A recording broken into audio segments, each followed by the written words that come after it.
Cartridge filters for swimming pools. You may be thinking of getting one or you've got one now, and you want to know how long should I expect these filters to last? Because if you've looked into the replacement cost for them, I mean, the filter was very expensive to buy up front. It's about 3 times as much money as a comparable sand filter.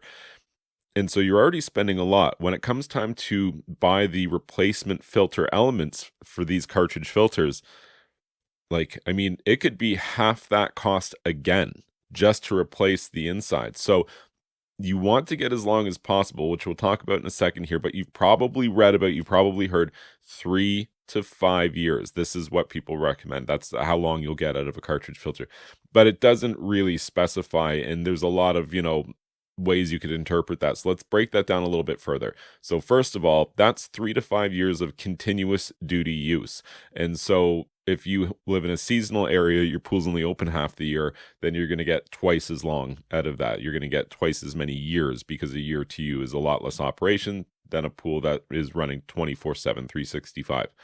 So this is an ideal sense. And I bet you there's a bunch of cartridge pool owners watching this right now, and you're like, I didn't get anywhere near to that length of time with my filter.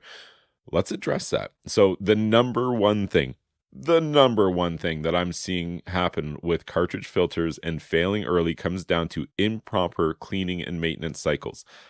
Let's talk about that further. So first of all, as your cartridge filter gets dirty, the PSI starts to go up. Most people know that.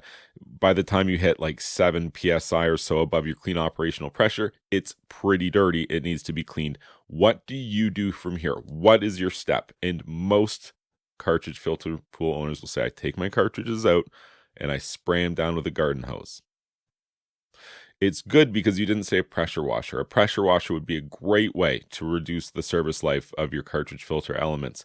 But you didn't say that. You said a garden hose, which is good. But really, think of what you're doing here. First of all, think of how much water and how much pressure your pool pump creates, like a crap load, way more than your garden hose. And it's already washing over these filters all the time, right? So like your little garden hose is not doing a whole heck of a lot to wash these filters off. I usually describe you're rinsing off like the surface level hair, gunk, skin cells, things like that, but you're not taking care of the most important thing if it comes to longevity for your filter and actually really cleaning it, which is dealing with the oils. Like this is a paper filter element, right? And so every time you go swimming, you've got sweat. First of all, it's a hot sunny day, and you had some hairspray and maybe some makeup and a little suntan protection, because it's sunny out. And there's like, look at that. There's like 5 oils right there that each and every person has. And, like this just compounds for bathers. And, do you shower up before you jump into the pool? Most people don't. In theory you should. So what happens is the pool is just exposed to a ton of oil, and the oil goes on the surface. It's what the skimmer helps to do, is collect that part of that like scum and debris and oil from the surface, and it coagulates within your pool filter. It's one of the major contributing factors to the rise in PSI that you're getting. It's not the physical debris. Yes, the physical debris, contributes, but it's more so the oils that are the problem. And you'll get some of them off with a cold garden hose, but not very much, right? So a degreasing soak is the best thing. And there's a bunch of different ways. I'll just give the best protocol that I like, and then we'll go from there. 5 gallons of hot water to 1 cup of automatic dishwasher detergent.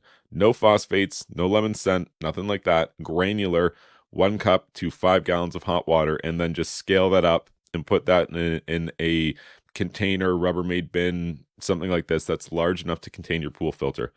I like to use hot water because this is grease we're stripping out, and it is a little more effective, but it puts this on a time scale that we have to kind of rinse it off quickly. So it goes in the hot water. It sits for 1 to 2 hours until that water is kind of like a tepid room temperature, and then you can rinse it off. And a lot of the grease and oils are going to have, coagulated and leached off of the paper, and they're going to stay in the bucket. You take the paper filter out. Now is when your garden hose is effective. Use it to get off all this crap that we've just kind of, coagulated on the surface, but it's loose enough that a garden hose will strip most of that away. Now, when you put your filters back in, they're genuinely, truly clean. We did not drive debris deep into them by using a pressure washer. And we took the time to strip all the oils away. Never acid wash a cartridge filter before you remove the oils. A lot of people will have read about, oh, I need to acid wash my cartridge filter. It is a legitimate process. It's just one of these ones which applies to 1 out of 100 situations. 99 out of 100 just needs the degreasing. It's only if you have like a colossal scale related problem due to your saturation index being in the scaling state for far too long and all these other things, super hard water. This is the vast minority. It hardly applies to anyone, really. Most people just need to degrease their cartridge filter properly, rinse all that coagulated junk off of there, now return it to your pool system. And when you do that, that's when you're going to get that 3 to 5 years. 5 years of continuous duty life out of a set of cartridge elements is actually pretty good. That's pretty darn good. And maybe just to touch on this. So how would you know if you've reached the end of your service life? You know, like aside from like a big hole, you know, that's one of the ways, but aside from that, how would you even know when it's time to get new ones? So the way you would know is, remember we talked earlier about as the pressure rises, you know it's time to clean these filter elements.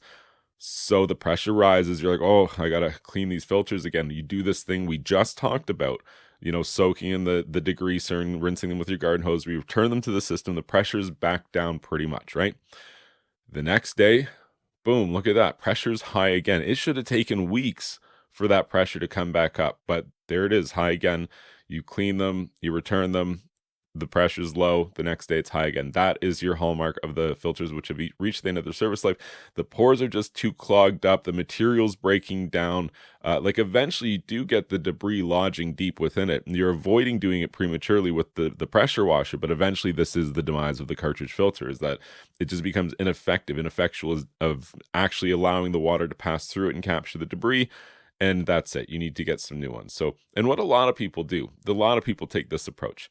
You buy 2 sets right from the get-go and you alternate them. So you always have one like clean and ready to go. You can take the other one out, drop the new one in. And then by doing that, you double the service life of each one. So it's going to be such a long time before you're really thinking about buying filters again. But, you know, I'm spending your money for you. You already bought the cartridge filter. It's 3 times as much as a sand filter. And then I said, go ahead and pick up some extra filters now. And you're just like, yeah, okay, thanks for the tips. Well, I'm just sharing with you some of the things which I've seen people do and tips to utilize if you want to kind of just take care of this problem now and set it and forget it for about a decade. You know, it's kind of the approach that I would say that's taking.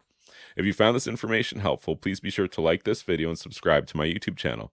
And you can check out my website, swimmingpoolsteve.com.